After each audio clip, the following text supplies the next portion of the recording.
All right, good morning and welcome to Kabbalah Coffee. It's great to see everyone this fine Sunday morning. What a beautiful day, right? Stunning outside, right? A little bit crisp, but not so bad.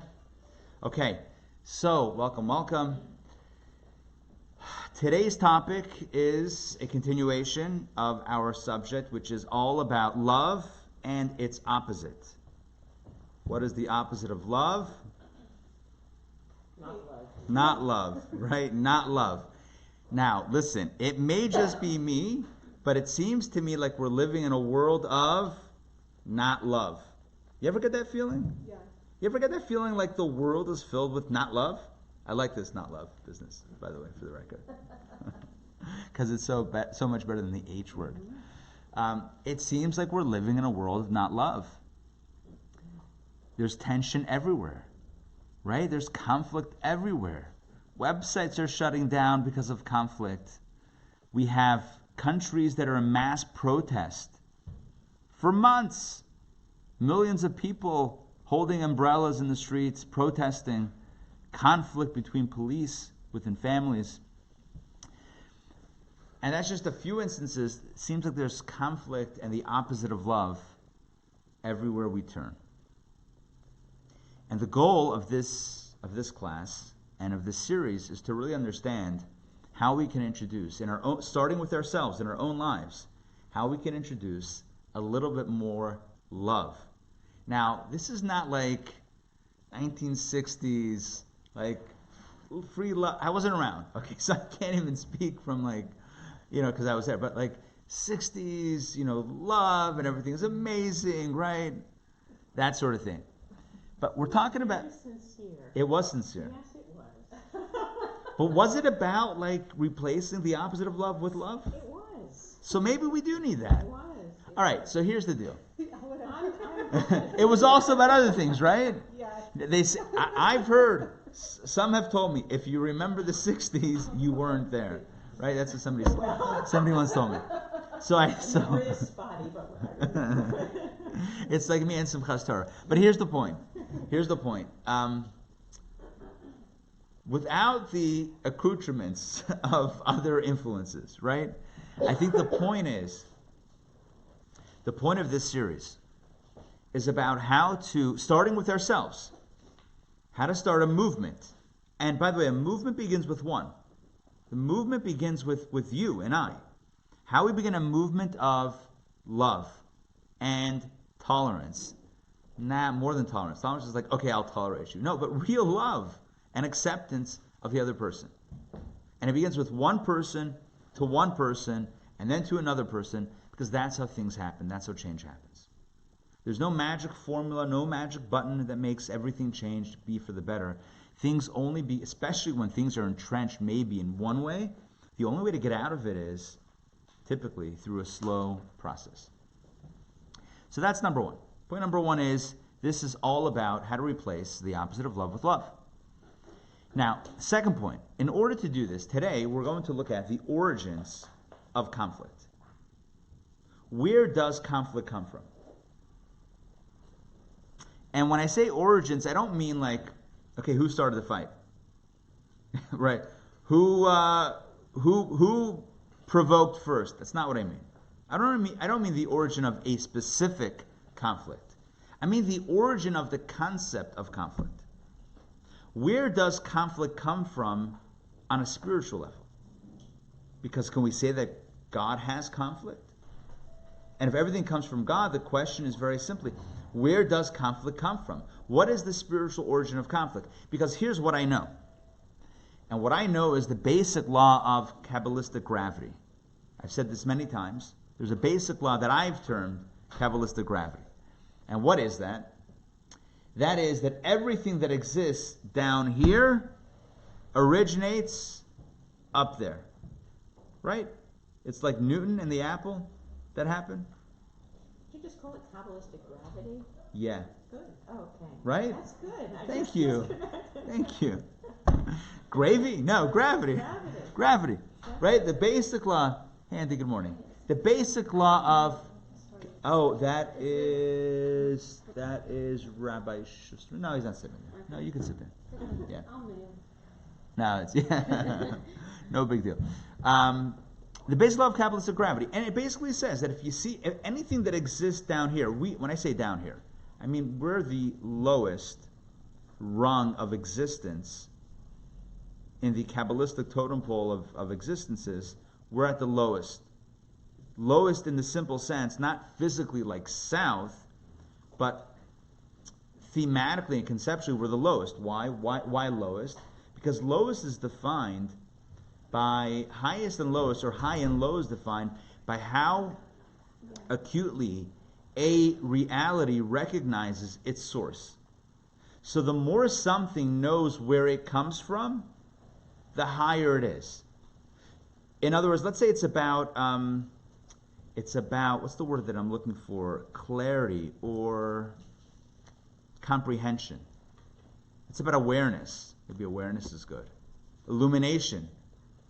It's the one word that I'm missing, but we'll use awareness. How aware are you of truth?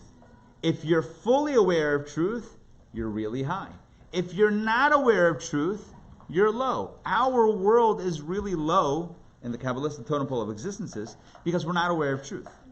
Why are we not aware of truth? Because we're aware of all other mishagasin. We're aware of all these other things that don't really mean much. And the real truth, the great Rabbi Levi Yitzchak Berditchev once said, God, it's not fair. You put all of the stuff that's not true, all of the physical stuff out in front of us. When I say not true, I mean not really eternal and everlasting, right? You put all that stuff out in front of our eyes, and the truth you put in books locked away on the shelf. Had you done it the other way around, had you put the truth in front of us, and the mishagasin, like the stuff of vanity in the books, the world would have looked much different. But yeah, there are realms like that where the truth is on display, and we call them higher realms. In Kabbalah, we speak of 4 worlds, and there are many more, but 4 primary planes of existence. We have Atzilut, the world of emanation. It's not even a created world, it's like an emanated world. It's like when you take one fire and you light one fire from the other fire, so you have a second fire. But is it really creating a new fire, or it's more like splicing one into the other? It's not even a new creation. It's like a merging, or merging means bringing together, but like an unmerging. I don't know the right phrase for it. Decomposing. But it's producing a new light. But the point is, it's similar to the first. So that's the first world. Then you have the world of You're cloning it. Yeah. Like my favorite actor, George Clooney. All right. Mitosis. Yeah.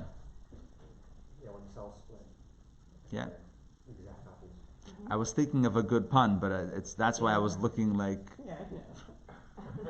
mitosis is hurting. Anyway. All right. And then you have the world of Bria. So Atzilut, emanation, Bria is creation. Now we have creation. But that creation is still spiritual. And then you have Yetzirah, formation, still spiritual. Angels inhabit that realm. And finally you have the realm of Asiya, and even Asiya, the world of action. Even the world of action has 2 dimensions, a spiritual dimension and the physical counterpart of which we exist, or within which we exist. And our world of Asiya is the lowest precisely because we don't recognize, again, on the surface, we don't recognize where we come from. So, the deck is stacked a bit, and in this lowest of worlds, we know this, that everything that exists down here at the bottom of this Hishtal Shalut, the way the Kabbalists call it, Hishtal Shalut means a chain of evolution, or really devolution in this case, right? How things devolve. So Hishtal Shalut kind of means like links in a chain. Shalshelet is links in a chain, like armor, or like a bracelet or necklace that's made up of different rings. So you have, or like those paper things. Happy birthday, right? Huh? Like shalshelet, right? So you have, let's say, links in a chain. So let's say you're holding like a chain from the top and it's dangling down to the bottom. So each level is linked. The bottom of one is linked to the top of the other, right? The bottom of the one is holding onto the bottom of the other. atop of the other, right? So it's kind of linked at that point. And similarly, the worlds are linked, like the lowest level of one world, Malchut, which is kingship, the lowest sphera, becomes the Keter, the crown, kingship crown, of the next world, and then it goes down again. Again, these are all Kabbalistic concepts, which we're not going to super focus on today. I just want to point out that there is this process, this chain-like process of which things begin at a very spiritually transparent place and move to a very spiritually opaque place. And we're at the bottom of that, and we know this, getting back to gravity. If it exists down here, it has a source up there. That's the way it is. If it exists down here, it exists up there. And that's where it comes from. So you can find any phenomenon that exists down here has to have a spiritual source. Otherwise, where does it come from? It has to emerge from a higher spiritual source. And so when we talk about conflict, which again, we feel, I think many of us feel, I'm always hesitant in writing the weekly emails. And if you're not getting the weekly emails, let me know, and I'll make sure you're on the list. I send out a Kabbalah Coffee email every Friday afternoon, and I'm always not always. In the last few weeks, I've been hesitant to how strongly to write about conflict. So this week I wrote, it seems like there's conflict. I don't know exactly what I wrote, but it seems like there's conflict all around us.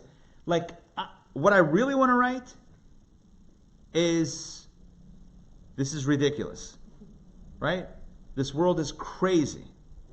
There's conflict everywhere. But I don't want to sound like the fear mongers, the conflict mongers, because I don't want to be that guy. Because the purpose of this class is to get out of it. Not to this is what we are and this is what we have. But this is what we are right now and this is what we have. Where does it come from? Not who started the fight. Not whose interests are in it that we're fighting, which I do want to get to today. But spiritually speaking, where does the concept of conflict come from? So we're going to explore that today. And we're going to begin seeing how conflict at its core is at the opposite of what holiness stands for. And when I say holiness, I mean everything that is right and good in this world and in all the worlds. The opposite of holiness, the opposite of Kedusha, holiness, is conflict. I thought it would be unholy. Right, right. That's the big twist today, is that it's not unholiness, or maybe better stated, what is unholiness? It's conflict. Why and how and what do we do about it? Stay tuned as we continue this class. All right. So we started last week by discussing something that seems to be unrelated, which is an ancient war between the Jewish people and the Midianites. This is told about in the book of Numbers, but who's counting? This is told about it.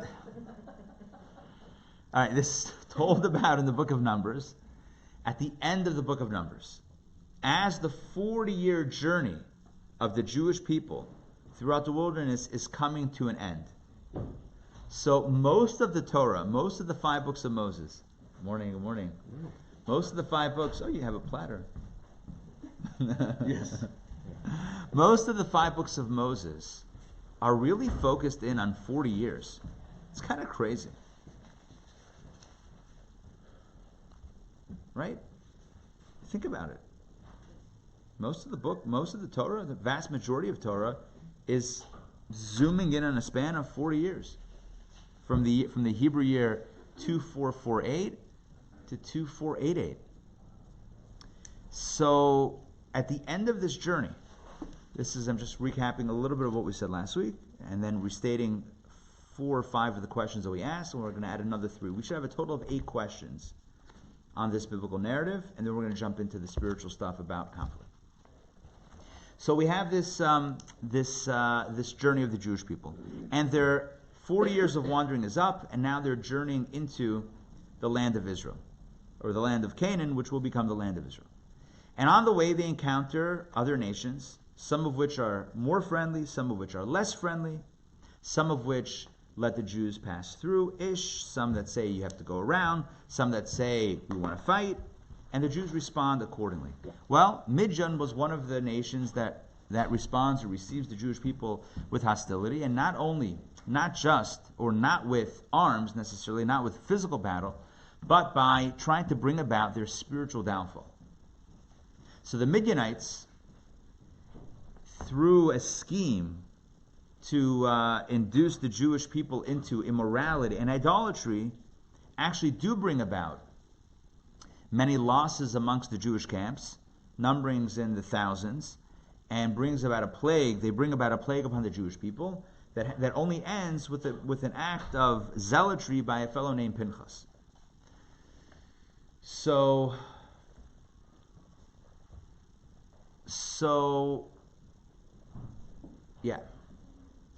that's the story that's told. So Midian, again, is one of those nations that provokes this fight against the Jewish people. The Jewish people were not meaning any harm. They were not going to conquer Midian. It was only about going around them or through them on the way to Israel. And yet they provoked and they fought, and the Jewish people survived. But right before Moshe's passing, God says to Moshe, gather together an army. We need soldiers from each tribe, and put together an army to battle, to wage war against Midian, to avenge to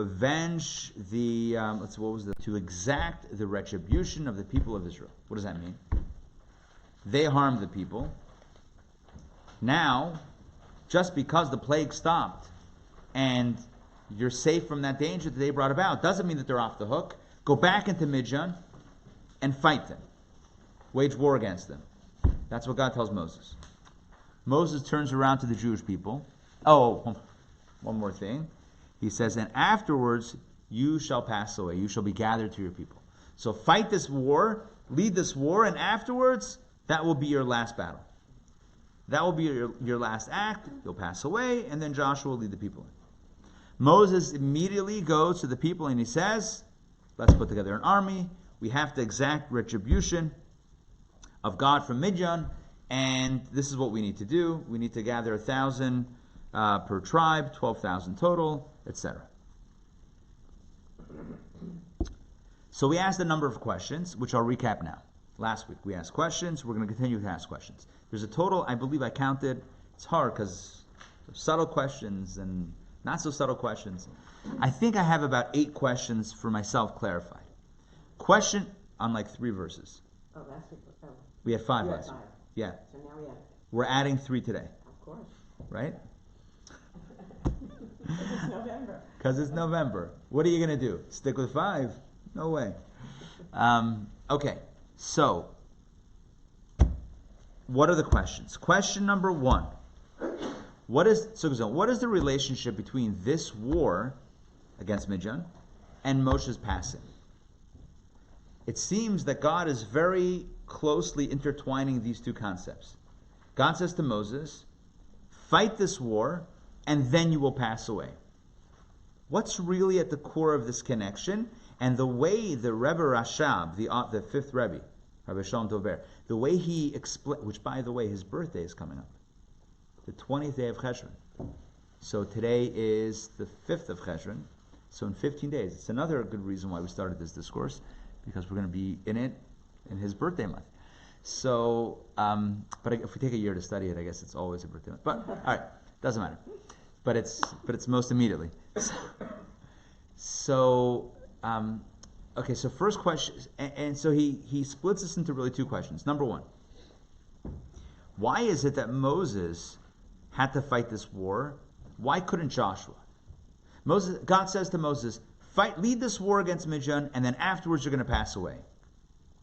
Listen, if he has to go, he has to go. Somebody else will fight the war. Joshua was very capable. He fought many wars after Moses. So why is it that Moses specifically has to fight this last war? And if you say, he says, that it was, he fought all the wars before entering the land of Israel, and Joshua did all the ones from the border of Israel on, that seems to be more of a technicality. It seems to be that the verse is still citing a very tight connection between Moses himself and Moses' life and whatever it is, or Moses and leading this war. Okay. The second point that he said is, why is it that when we say that Moses will lead this war and then he'll pass away, so the notion of the passing away of a tzaddik is not just the end of a lifetime, but it's really the culmination of a person's life mission, which means that God is almost telling Moses, the pinnacle or the culmination of your life's mission will be with this battle against Midian. Like your crowning achievement. It wasn't standing up to Moses. It wasn't bringing the plagues. It wasn't splitting the sea. It wasn't getting the Torah. It wasn't even dealing with fetching hungry, tired Jews. Not an easy task. For 40 years in a scorching hot desert. Really hard task. That's like the hardest task ever. I've been on vacation with Jews. It's not easy. I've been to Orlando with Jews. It's not easy. It's Orlando. Yeah. It's everything's a problem. Everything's a problem. I was in Boca. All right, listen to this. I was in Boca. This is a true story. I digress. No, it's all one digression. Listen, I was in Boca to pick up my kid from camp. He was in a camp somewhere there, Lake Worth. And I was in Boca, so I came in a little early, and I decided to hit up a restaurant. Some little eats. I go there to a kosher restaurant. It's in a strip mall, one of these outdoor things. And I'm sitting there, just myself, ordered something, and I'm waiting, and there's like a table next to me. And there was such kvetching going on. The waiter was getting it from all sides. It's not this, it's that, it's the other, it's this. The waiter walks away. I could have made it better. It's like straight out of a Jackie Mason bit. It's like straight out of classic. It's like, is this like fake? Or is this, no, it was absolutely real. But it was like so out of, like, I'm paying all this money for this, like all that stuff. It's not easy. Moses dealt with that for 40 years. 40 years, can you imagine? Imagine how much white hair the guy had. Oh my God. Anyway, but no, what's his crowning achievement? None of that. It's leading the battle against Midian. Why? Because that's the one that's connected with afterwards you shall be gathered to your people, i.e. afterwards you'll pass away, i.e. that will be the end of your life mission. Your life's mission will almost be defined by this last one. The question is why? What's the connection? So again, two questions. Number one, why does this war against Midian need to be waged specifically by Moses and not Joshua, for example? And number two, why is it connected specifically with Moses' life mission? Like, what's his life's mission have to do with it? And the third question we asked is, okay, no, that was it. So then we went to chapter 2, and in chapter 2 we had some more questions. So the next question that we had was, why are they fighting this war anyway? Usually they were fighting wars against nations to gain the land. That's how they conquered the land of Israel, and that's how they conquered even some other lands across the Jordan, the Transjordan, that some of the other tribes settled in, Reuven and Gad and half of Manasseh. So those lands were gained by the wars. What was gained by this war? Just retribution? What does that mean, retribution? Just we're going to beat them up because they try to kill us, they try to destroy us? That's, what kind of war is that? What kind of fight? What are we gaining from it? That's the question. What gain is there if there's no land gain? That's the third question.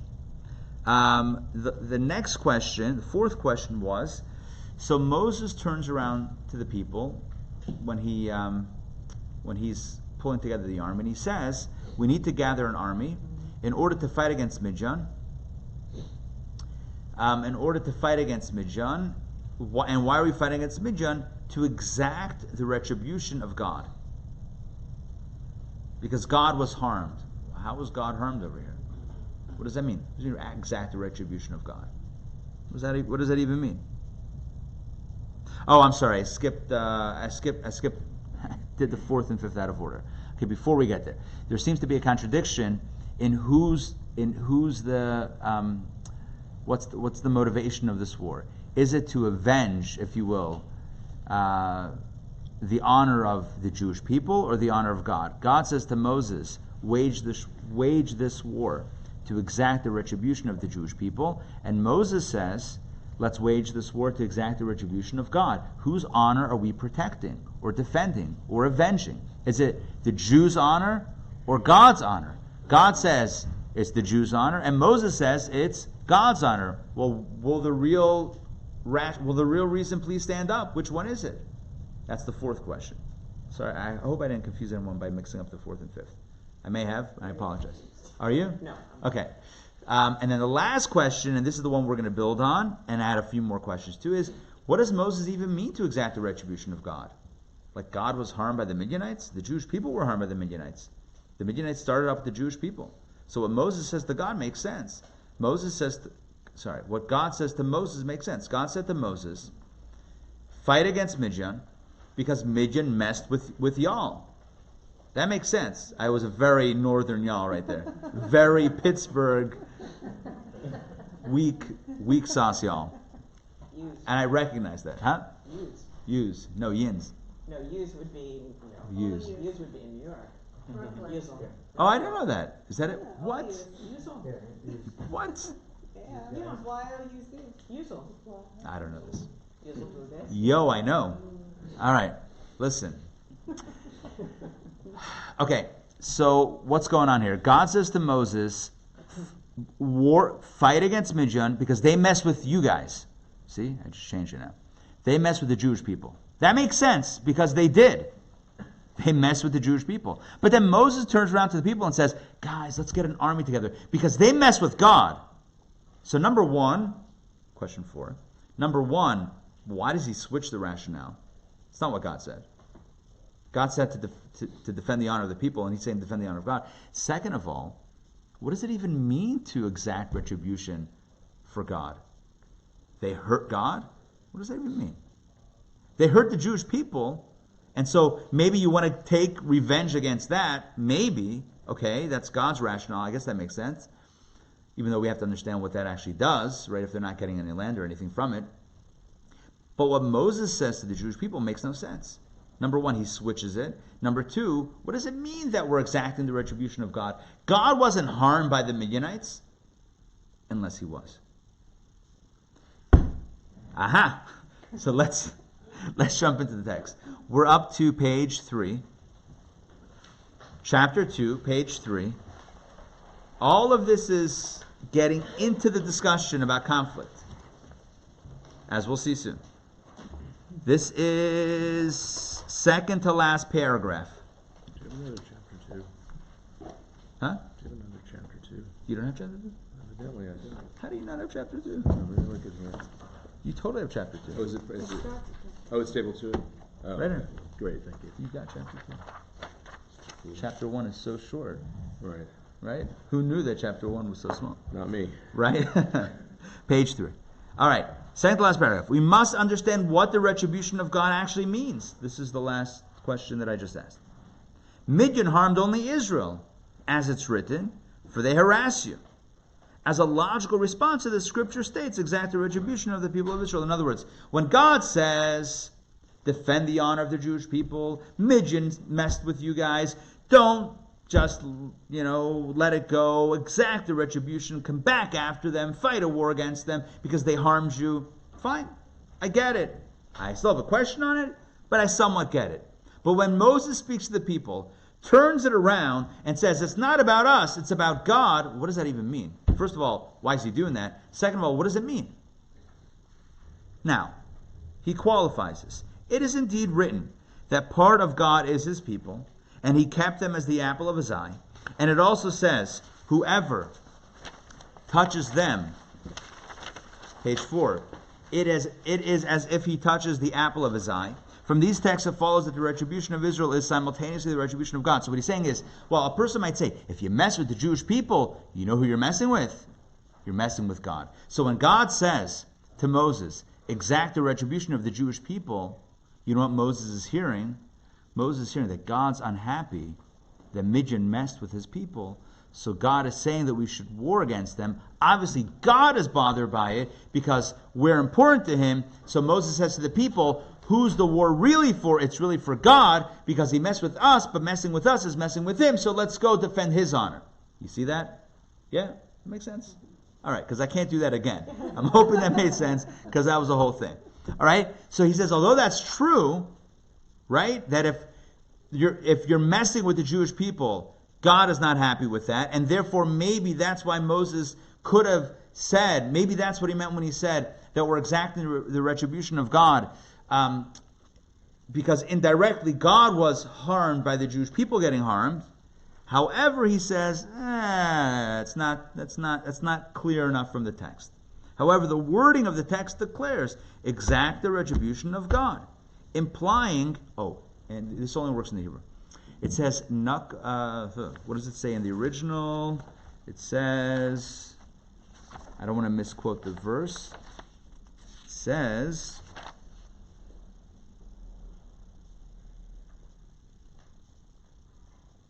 Lases es nikmas Hashem. We need to war in order to exact the nikmas Hashem, the nekama, the revenge or the retribution of Hashem, of God.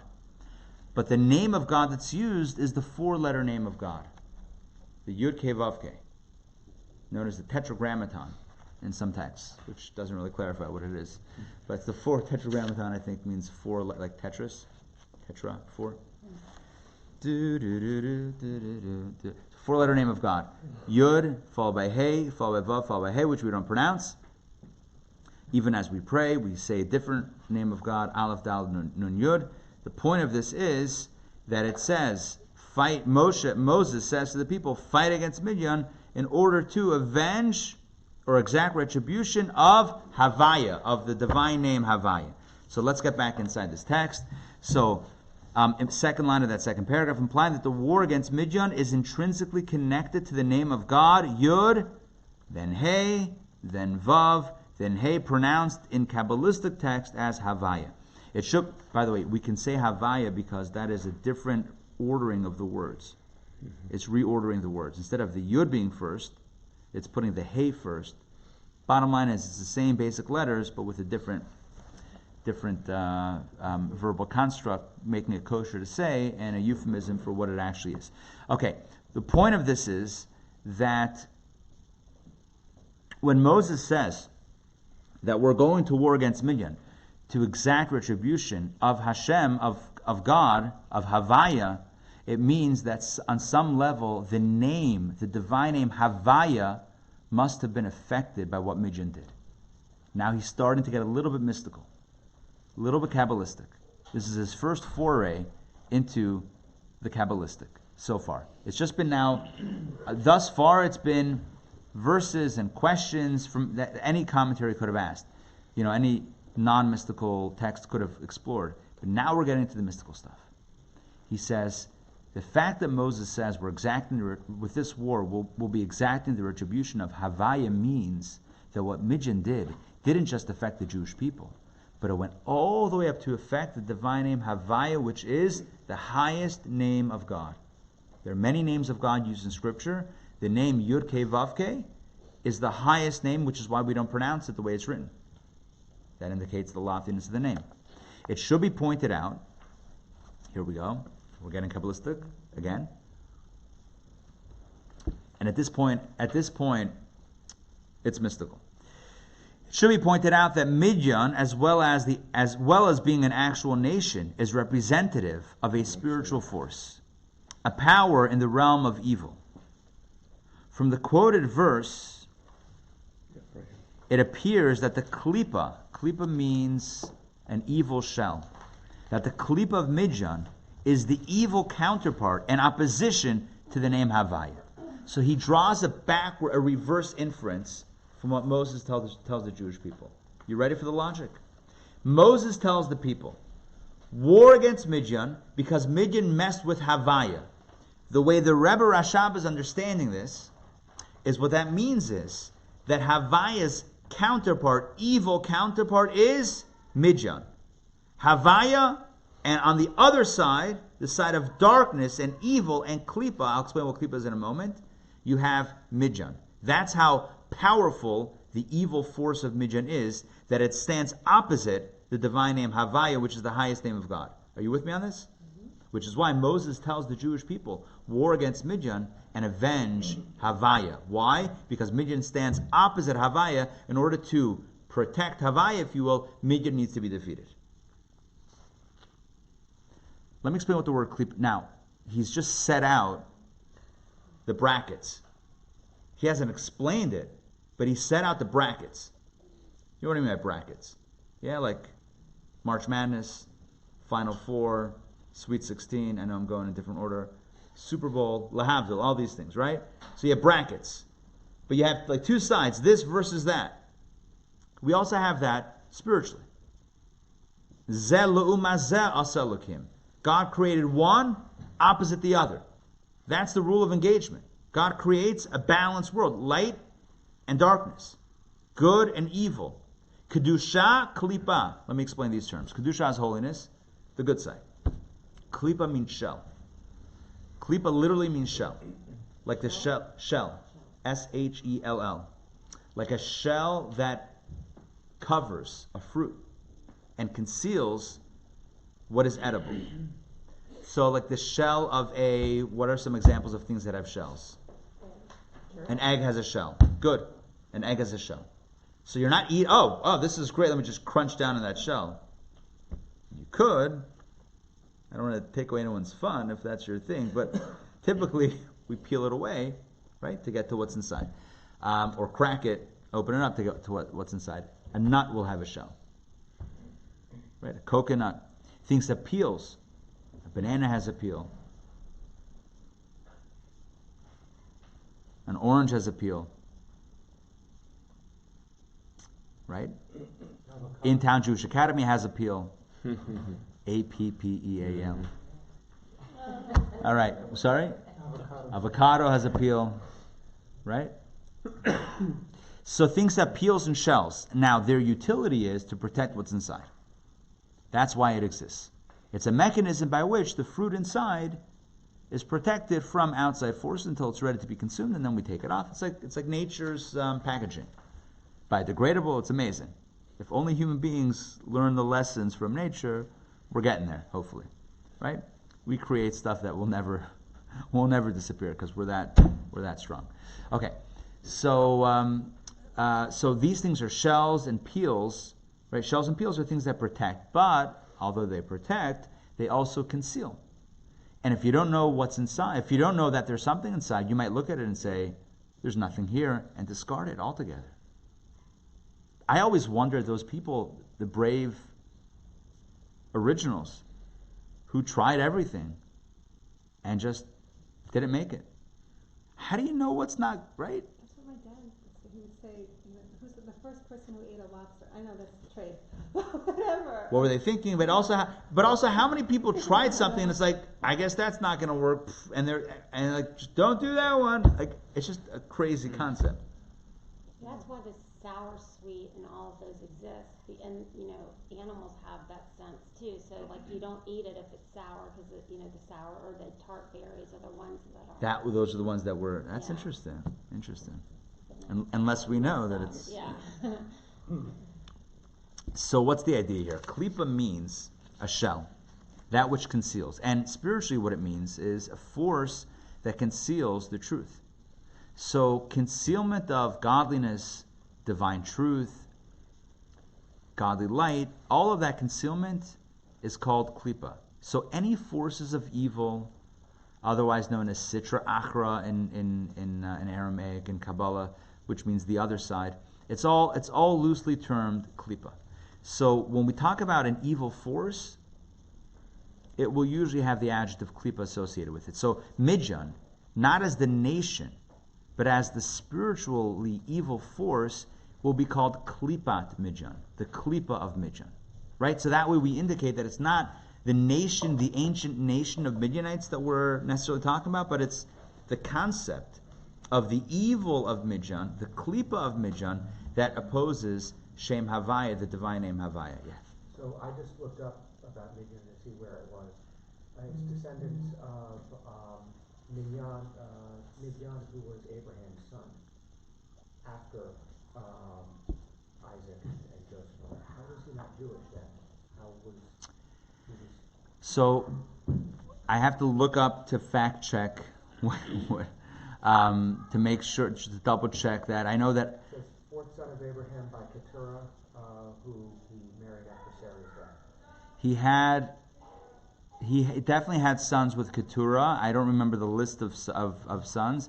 If Keturah wasn't Jewish, then that might do it. But how would he not convert her to Judaism?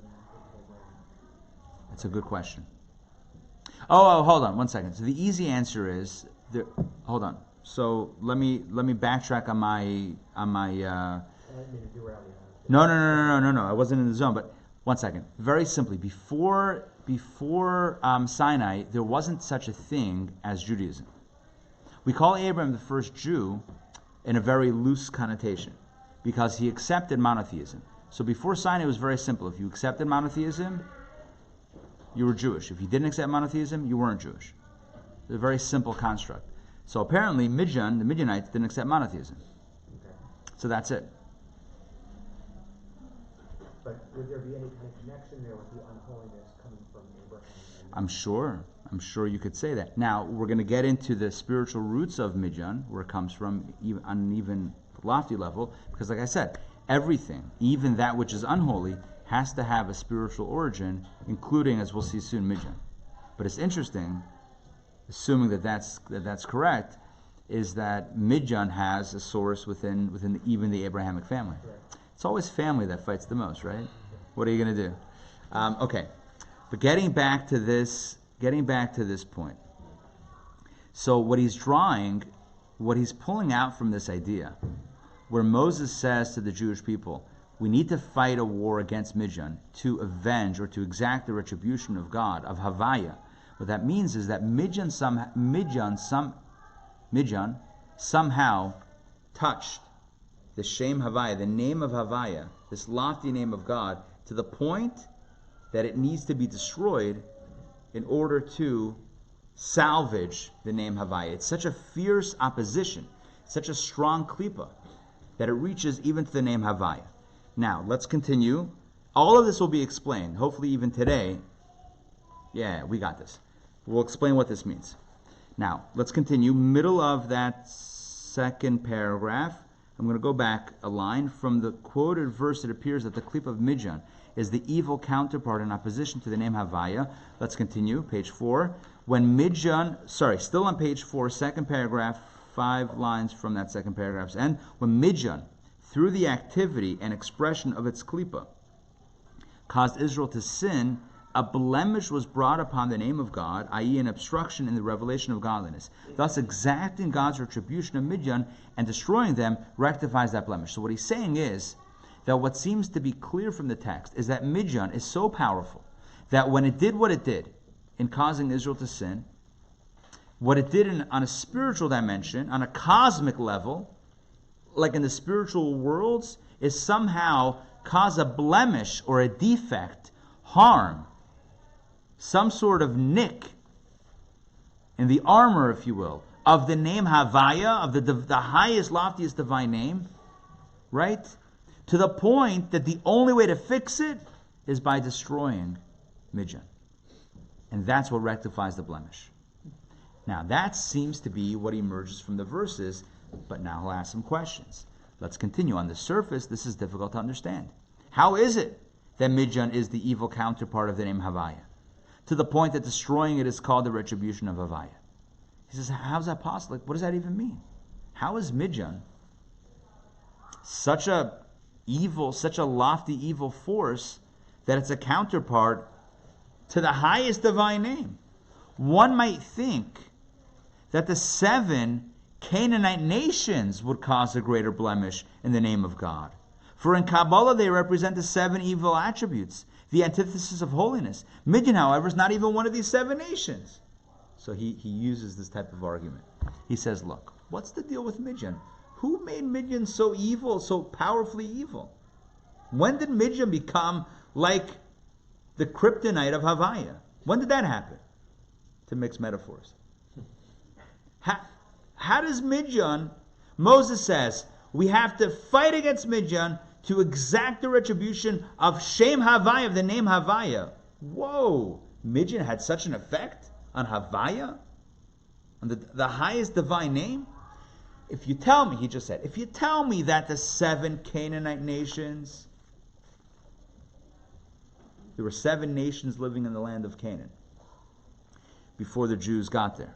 If you tell me that the 7 Canaanite nations, they represent really lofty forms of evil opposition, I get it. Because it says, there are 7 midot, 7 divine attributes, 7 sfirot, chesed, gevura, tiferet, netzach, hod, yesod, malchut, 7 primary emotive divine qualities. Well, the 7 nations of Canaan are the evil opposites of the way that these are manifested in a good way. So if love is a good trait, right, because love is good, we're pro-love, right? But love can also be bad, right? When can love be bad? What are forms of unhealthy love? Unhealthy chesed? Chesed is not obsession. By Calvin Klein, right? What are unhealthy forms of obsession? This everything. Addiction. What else? Codependency, stalking. Yeah? But it's all form of, or not giving someone space. Where are you? Where'd you go? When are you coming back? Right? Yeah. Because you love them, so you swallow them. So all of these are forms of unhealthy love. Chesed is also giving. There's unhealthy forms of giving. Enabling. Right? When a child asks for a knife, no problem. Here's my machete. It's like, what is going on here? Right? Not everything that you ask for do you get. Just because giving is generous, is chesed, does that mean that every form of giving is good? There are unhealthy forms of giving. And just because loving is good, doesn't mean you should love everybody, right? Are you with me on that one? Yes? Yes? Okay. I don't think I need to explain that further. What's the point? The point is that just as things exist, traits, qualities, sfirot exist in kedusha and holiness, they also exist in klipa, zelu umazeh. God creates an equal balance force. So if there's a force of good, there's a force of the opposite. And it's in exactly the same ways. Chesed on the good side, chesed on the opposite side. So there's chesed of kedusha and chesed of klipa. I'm using the Hebrew phrases here because I want to get used to them. So chesed of kedusha is chesed, is love and giving and generosity in a good way. Chesed of klipa is in an evil way, in a bad way. The 7 nations of Canaan or Canaan, those 7 nations represent the antithesis of holiness, the exact opposite of the 7 holy sfirot, Batman. The opposite of the holy sfirot are the 7 nations of Canaan. And he says, if you tell me that those nations represent the kryptonite to Havaya, sure, I get it. Those are powerful, lofty nations that represent lofty negative qualities. Chesed gone wrong, Gvura gone rogue, Tiferet gone awry, right? I'm out of adjectives. Right, so far so good. Yeah, right, so I'm just being, just letting you know I stopped at 3, not because I could have gone further, because I couldn't have gone further. I could have, though. But anyway, the point is that the sfirot, the nations, represent the evil sfirot. But what's Midian? When did Midian become super evil? When did Midian get its own series? When did it get a Netflix situation? When did it get covered? Midian suddenly becomes the antithesis of Havaya. Who made Midian so big? It's not one of the 7 nations that need to be conquered in the land of Canaan. On a spiritual level, again, it's the seven negative counterparts of holiness. Midian's not one of them. Let's continue. More questions. Questions. 4, last paragraph. Another matter requiring explanation is the Torah's use of the word hecholtsu, which is arm yourselves. God says, arm yourselves. Yecholtsu, in the third person, would have been more appropriate. For hecholtsu implies all of you. In other words, it should have said, they shall arm themselves. Something like that. Not arm yourselves. Arm yourselves means that all y'all should arm yourselves. that everyone should arm themselves, whereas yecholzu would have implied not everyone. But since the verse states, arm from you, meaning that the people did not all go to war, only 1,000 per tribe, as the Torah subsequently indicates, which is why the Torah states from you, i.e. part of you rather than all of you, it follows that yecholzu rather than hecholzu would have been the preferred term. For the latter implies that all of Israel should arm themselves in hasty preparation for this war. So hecholzu sounds like everyone needs to fight this war, and that wasn't the case. Only 12,000, 1,000 per tribe of a total number of Jews of the men of army age were 600,000. So if you just look at the men who went out to battle, it's 12,000 out of 600,000. That's a small. It's not everyone. So it should have said, again, grammatically in Hebrew, yecholzu instead of hecholzu, because it's not everyone that's going to war, unless, wait for it, this is a war that everyone has to fight spiritually. Sorry for giving away too much. By the way, in these discourses, pro tip, every question is the answer. Every question leads you, like his question of why does Moses say it's a war against Havai when it avenge the retribution against Havai when it's clearly about the Jewish people? The answer is, well, no, it's against Havai. Now we just have to figure out what that means. These questions aren't like questions that break something. These questions are leading questions to get you to see a new reality. When the Torah says, get everyone to hecholzu, which means everyone, but it's only 1,000 per tribe, it means there's two wars going on. There's the physical one that only needed 12,000, but there's another war in which we'll all need to fight. Another textual question, and this is question number 8 for those that are counting at home. Another textual question, instead of stating 1,000 per tribe for all the tribes of Israel, the verse should have said from every tribe, not for all the tribes. Sounds like we're fighting for all the tribes. It should have said from every tribe, because we're taking them from every tribe, unless, again, we're fighting for every tribe. So, these are the questions. I feel like, in the interest of time, I don't want to run through all 8 questions again, but we have several questions. Okay, I'll run through them all again. Question number 1, why does Moses need to do this and not Joshua? Why is this tied up with Moses' life mission?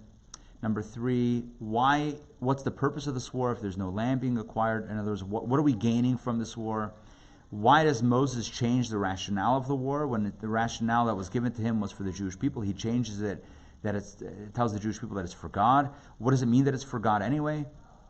What does it mean that it's that they provided, Midian provided an opposition, spiritual opposition against Havaya? How are they that strong?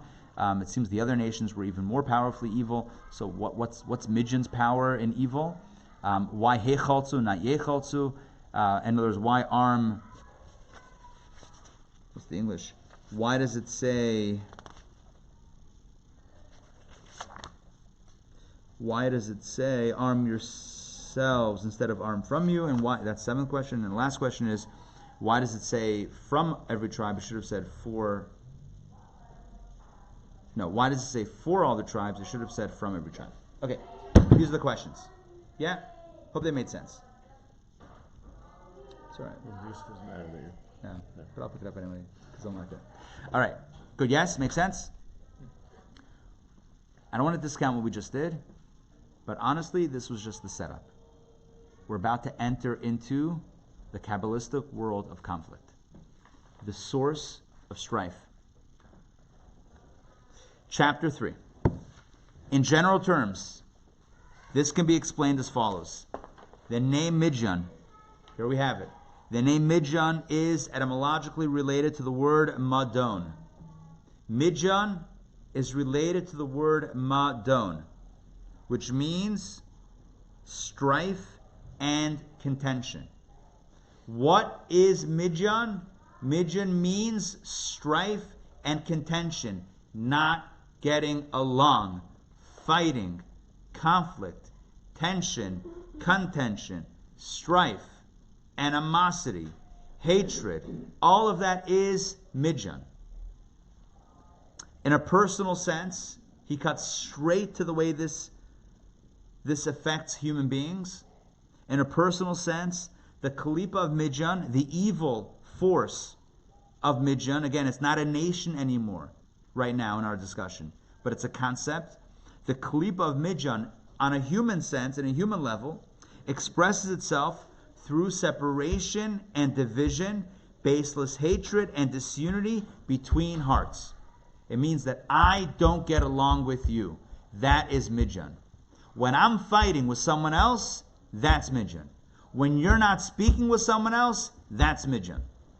When there's conflict, when there's tension, contention between people, disunity, strife, that is Midjan.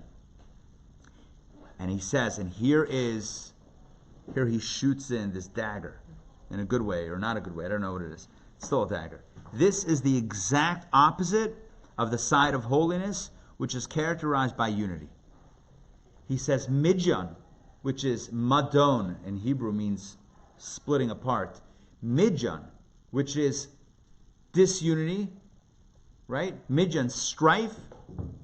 Midjan is the exact opposite of Kedusha. Because what is Kedusha? What is holiness? Holiness is, by its very definition, holiness is unity. He demonstrates this as we go on. This is, in fact, the principal difference between holiness and the Sitra Achra, literally the other side. A Kabbalistic term for evil. I mentioned Sitra Achra before. Sitra Achra literally means the other side. We don't even want to call something evil, so we just say the opposite.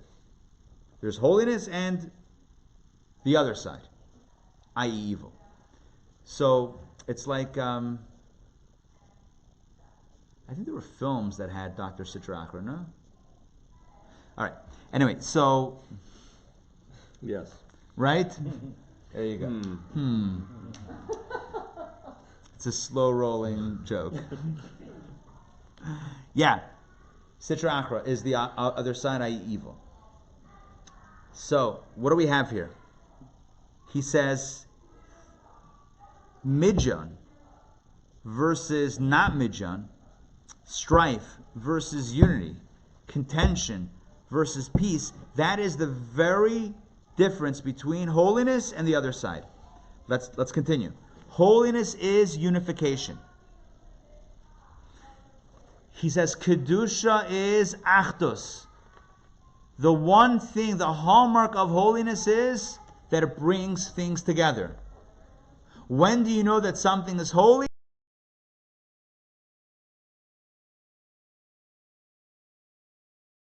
Holiness is unification, as exemplified by the unity of the name Havaya. Now this is so beautiful, which stands for the unity and synthesis of the attributes of both the intellect and emotions as they exist in the realm of holiness. Let me explain. I really should have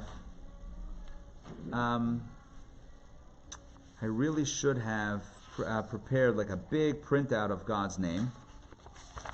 But the truth is, no, you know what? Turn back to page 4 because you'll see it as it's written in Hebrew.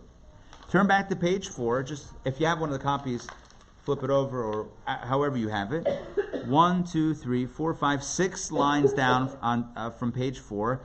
The last word in the line, all the way on the right, is Havaya, but written the right way in Hebrew. Yud, and then Hey, and then Vav, and then Hey. It's written with dashes here. You know why it's written with dashes?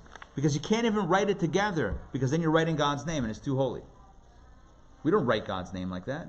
It's way too holy. In a Torah scroll you write it, but that's it. You don't do it in...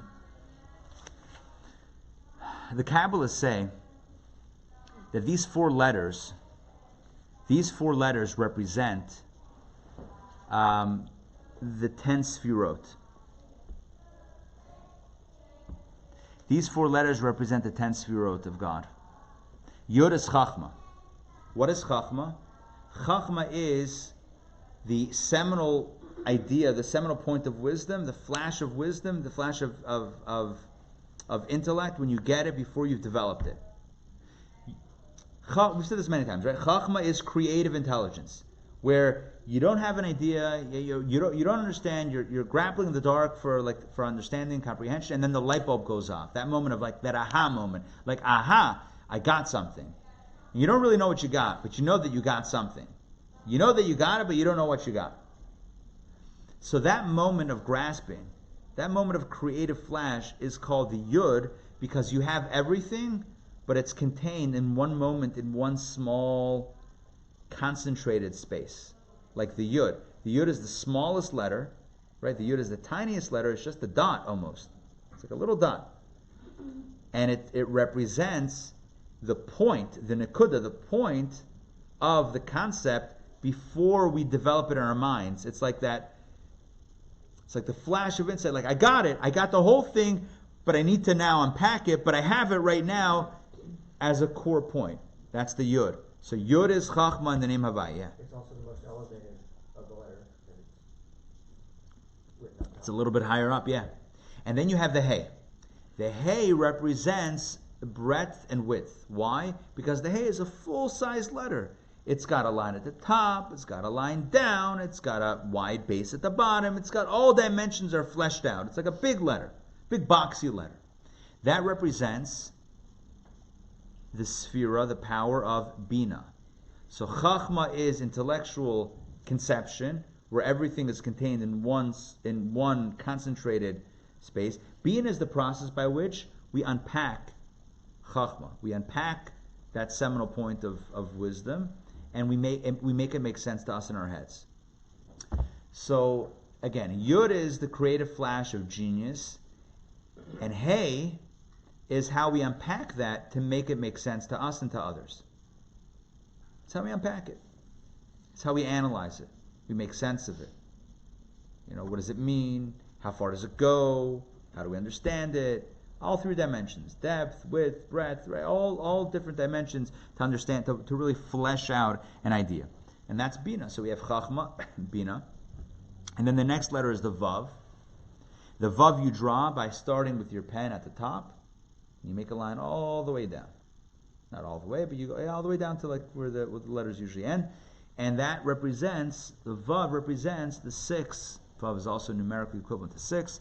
The 6 emotional sphirot, Chesed through Yesod, Chesed, Gevura, Tefer, Netzach, Chod, Yesod, and then Hey, the last Hey, which is again expansion, represents Malchut, which is the final of the emotional attributes, but really it's the attribute that represents again expansion. Now, the truth is we could spend a lot of time on the Yud Kei Vav Kei and what this means. Contraction, expansion, transmission and expansion. We could do a lot of work on these 4 letters and what they mean. But here's the main point of this.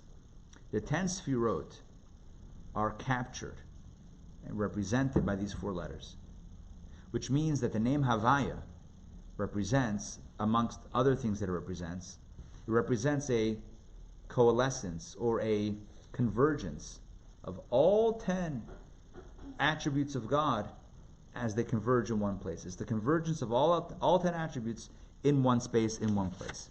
It's about the coming together of different attributes. It's Chesed, which is giving, and Gvura, which is withholding, existing in the same space, and existing for the same purpose, and existing in peace and harmony, all in that name Havaya. So again, Havaya, which is the divine name, which is obviously connected with holiness, Havaya represents the notion of unity and togetherness. It's the unity amidst diversity. It's not that you don't have different sphirot. You have 10 sphirot. You have 10 different sphirot. Chachma is not Bina, and Chesed is not Gvura, and yet they can coexist. Not only coexist and not kill each other, they can complement each other. They can work together. They can be unified. They can join forces. Where? In holiness. That's what Kedusha is. Kedusha, the hallmark of Kedusha is bringing diversity together as one. That's what Kedusha is. So again, I'll read that line again. Holiness is unification as exemplified by the unity of the name Havaya, which stands for the unity and synthesis of the attributes of both the intellect and emotions as they exist in the realm of holiness. So in the name Havaya, you have intellectual attributes, different ones. Emotional attributes, different ones. All getting together, not only the intellect, the Chachma and Bina. If you've ever been I can only imagine what goes on in creative meetings when it comes to product development. When you have people who are saying, let's make this phone that folds in 4 ways, and then you have like the guys, you have like the creative minds, then you have the engineers who are saying you can't build this. Like we can't build this yet. And the creative people say, well then figure out how to build it. We have a vision of what this product should look like. And like, we can't. Like, if you work it out, it's not possible based on the laws of physics. And what you have here is a conflict between Chachma and Bina. Chachma says, here's my vision, let's do it. And Bina says, I've followed all the lines, and it can't be built. Can they come together in holiness? Yeah. And you have the emotional attributes, chesed and gvura. But let alone bring together intellect and emotion, which are 2 different things. Intellect is cold, and emotion is warm, is hot. That all of that should coexist, and not just coexist in a cold war, but really exist in a state of harmony and unity. That is the hallmark of holiness. And the name Havaya. That's literally what, at least one of the messages, one of the meanings in Kabbalah of the name Havaya is. It literally means the unification of the 10 Sfirot. 10 diverse Sfirot coming together where? In the name Havaya. Yud-Kei Vav-Kei. Although there are 10 distinct Sfirot, comprising both Mochi and intellectual attributes and Midos, the emotional attributes, they are nevertheless unified and combined together harmoniously and perfectly. This is the nature of the name Havaya. It unifies and combines the Sfirot in total, page 6, in total oneness. In contrast to Klippa, which is rooted in separation and division. What does Klippa do? Klippa sows division and disunity. Holiness is bringing together always.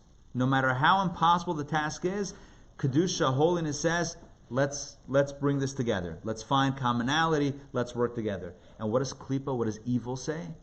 What does the other side say? Let's sow diversity. Let's sow hate. Let's sow conflict. Let's sow tension. Let's plant the seeds for these 2 forces to not want to work together, but to want to split apart. That's the hallmark of the distinction between. That's what defines holiness and its counterpart at its core. So here we have an interesting working definition of what is holiness. Someone says, what is holiness? What makes something holy? Is it bringing together, or is it pushing apart? That's the definition we have today. Holiness brings together, and the opposite of holiness pushes apart. Separation and division. Let's continue. Page 6. This contrast. But, so, if Havaya is representing both, how can we think about it as an either or? Havaya represents holiness and bring together. We were talking earlier about it being the balance, that it's both. No, we said before that Havaya has a counterpart, which is Midyan. But it's not part of. So No. the unity isn't, so the disunity is not really part of the unity. Correct. It's existing outside. Yes. In other words, you have Havaya, which is unity, and then you have in other words, Havaya, many different ways that you can understand the divine name Havaya, obviously, but in our discussion, Havaya represents the concept of holiness, which is the concept of unity, and the opposite of that, on the other side of that whatever, right, the other side of that duality is evil, which we now understand to be the face of which is Midyan. Midyan is disunity, and Havaya is unity. Havaya is not, right? Does that make sense? It does, but I'm thinking, as we're thinking about, maybe I'm getting all confused. I understand what you're About saying. Havaya, Dad. I'm sorry? You were saying that like when you were talking about the scales, is that there's both scales, so that this exists and this exists, and they're both constructs of God. And so is that what you're saying? That Yeah, because if we're talking about that as God, then we're talking about something that's outside of God, and that's, 1 second. yeah, We don't believe that there's anything outside of God. right, That's not Judaism. right. So we don't have like an alternative source of things outside of God. To be very clear here, when we talk about Havaya, That's not the totality of God. It's a name of God. Maybe the highest name of God, but it's a name. It's not essence. We're not talking about essence of God right now. So it's a name of God. It's still a motif. It's still, I don't know if that's the right word. It's still a modality, if you will, of God. It represents holiness. And it represents specifically in this context today. In a different context, it may mean something else perhaps, or a little bit different. But today it means unity for our discussion. So the name Havaya is unity. What stands opposite of that is Klippa's evil, whose hallmark is disunity. And that's represented by the Klippa of Midjan. Midjan is that disunity. I think what got me confused is here it says the name of God pronounced Havaya. Where? Show me where. So tell me on where. page Page 4? So the fifth line, connected to the name of God, pronounced Havaya. So that's what I'm thinking. No, it's the name of God Havaya. It's the name of God Havaya. Yeah. Yeah. So the name itself is not really... He's still saying the same thing. In other words, he's actually being very consistent.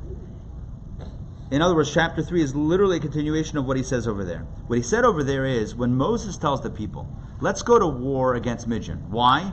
Because we need to exact the retribution of Havaya. Why is Moses switching the narrative?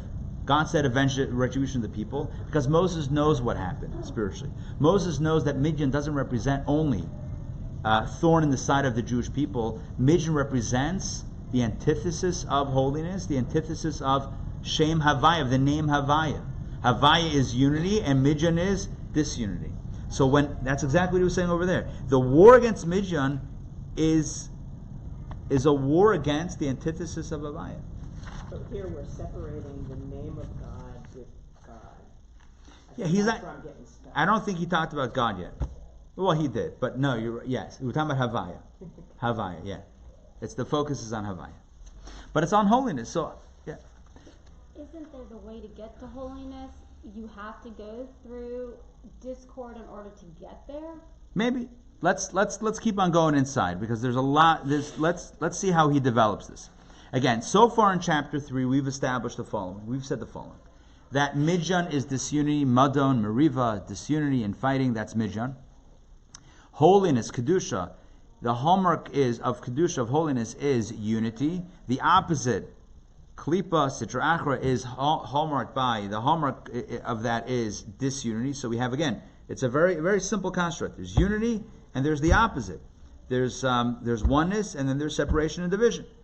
So let's continue. Page 6, second paragraph. This contrast is exemplified in an expression used by Yaakov, Jacob, the prototype of holiness, as opposed to that used by Esau, the prototype of evil. Yaakov declared, I have called, yeshli call, he says. I have everything. Or I have all. But in the Hebrew, kol is a term which implies hitkalalut, literally mutual incorporation.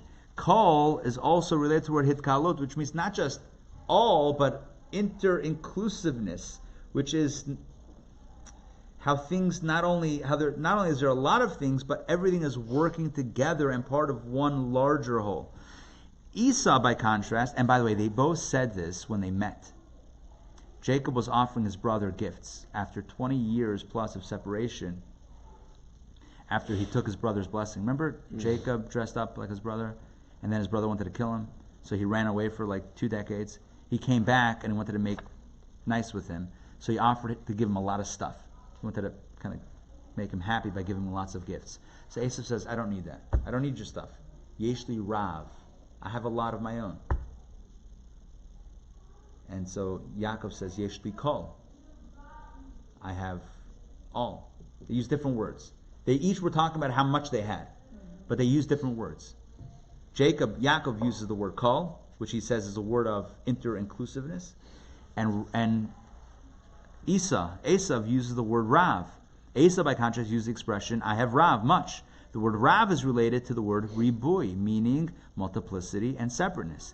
Therefore, although there were 70, so again, the language that they use represent their spiritual posture.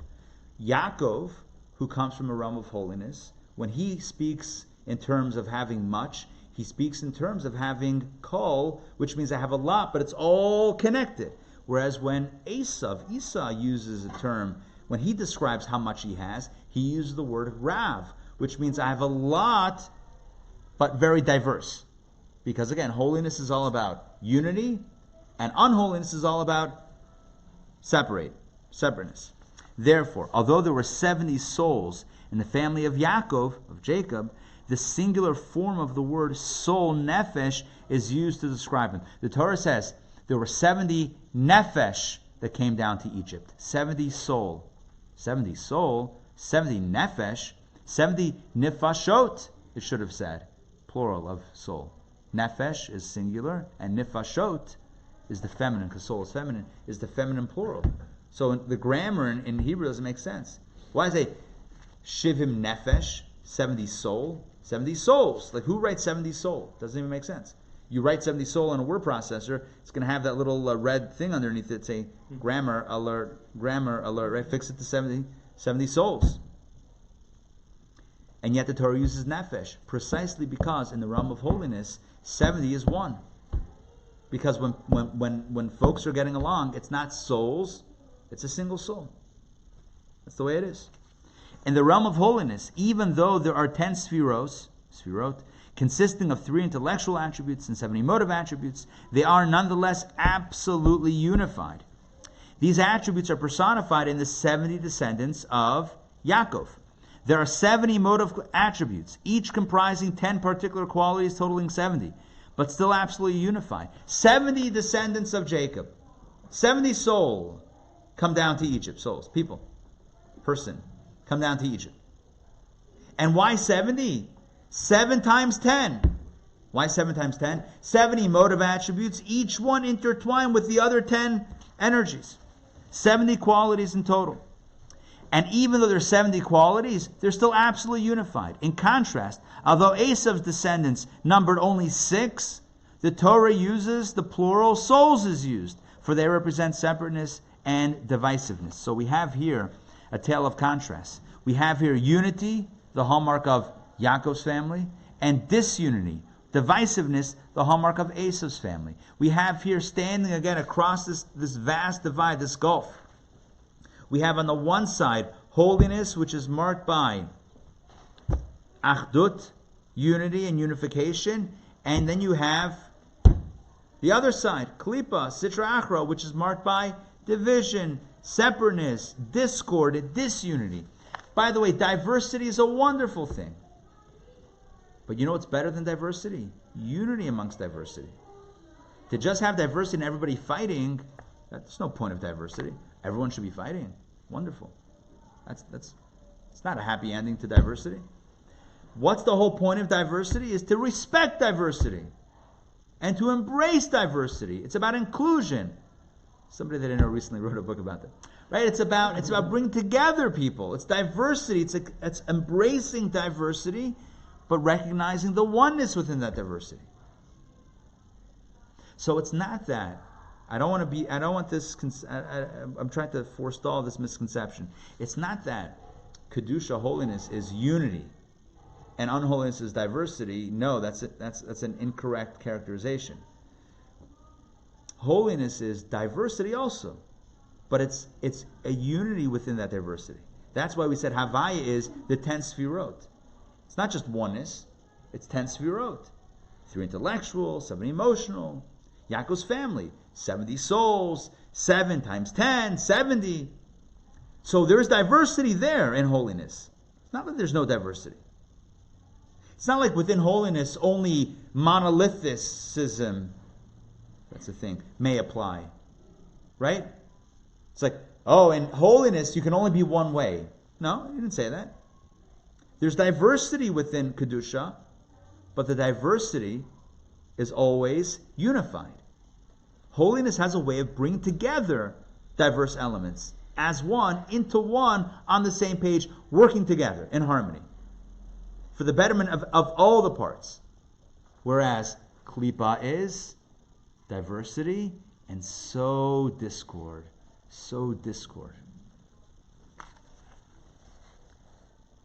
All right. I really wanted to get into this next discussion of Tohu and Tikkun. I'll leave you with this. There's too much to get into. We're going to start off next week straight into this. Tohu. Not to be confused with tofu. That's something else. Tohu. So next week we're going to pick this up by discussing the supernal world of chaos. The supernal realm of chaos. We live in the realm called Tikkun, world of repair. But there was a reality that preceded us known as Tohu, which is chaos. And what is chaos? At its core, chaos, he's going to say, chaos is all the sefirot not getting along. It's that lack of harmony that caused the chaos, and that caused the shattering of the vessels, which destroy the world of Tohu, which we're going to get to. If we talk about existential threats, in my opinion, the greatest existential threat is not a 9/11. Because you know what 9/11 did? I'm not justifying or saying 9/11 wasn't horrific. But I'm saying it didn't destroy us. Because you know what it did? It brought us together. You know what is an existential threat? It's a people that are fighting each other. Constantly. It's a nation, it's a people that can't get along with each other. That's what destroys a nation. It's not a 9/11 that destroys nations. These attacks don't destroy nations. They embolden nations to come together. What destroys nations, what destroys civilizations, what has wreaked havoc on the Jewish people is when we don't get along, is when we're fighting. The greatest challenge, the greatest threat, and that's why it's the antithesis of holiness. Holiness is unity. Holiness is oneness. That's why, in my opinion, I don't want to speak too overtly, but I also don't want to speak too cryptically.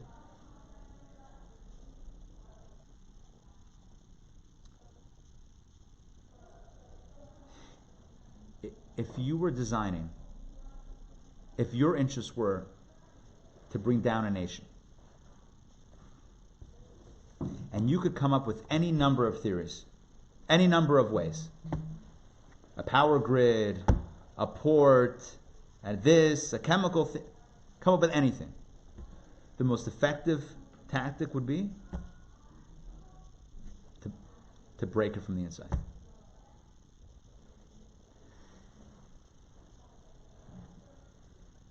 It's the most... Continue next week. All right? We'll see you next week.